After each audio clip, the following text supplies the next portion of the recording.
Kita sa isang CCTV videong hawak na ng PNP Highway Patrol Group kung paanong nagkarambola ang dalawang SUV at isang bus sa southbound lane ng South Luzon Expressway malapit sa sukat exit pasado alas 8 ng umaga kahapon.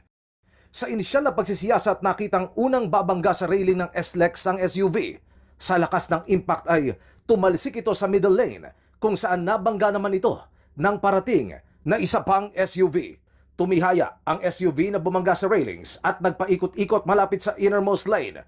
Ang ikalawang SUV na iwan sa bandang outermost lane at nabangga naman ng pampasaherong bus.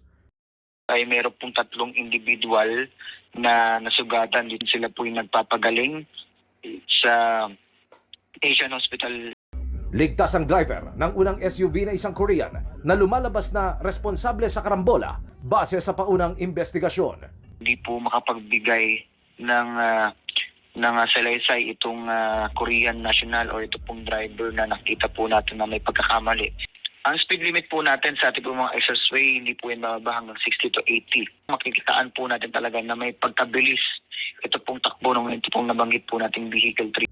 Sugatan naman ang driver at dalawang pasahero ng pangalawang SUV. Wala po tayong natalang sugatan dito po sa bus, pero talagang na-deface po yung left side ng bus po.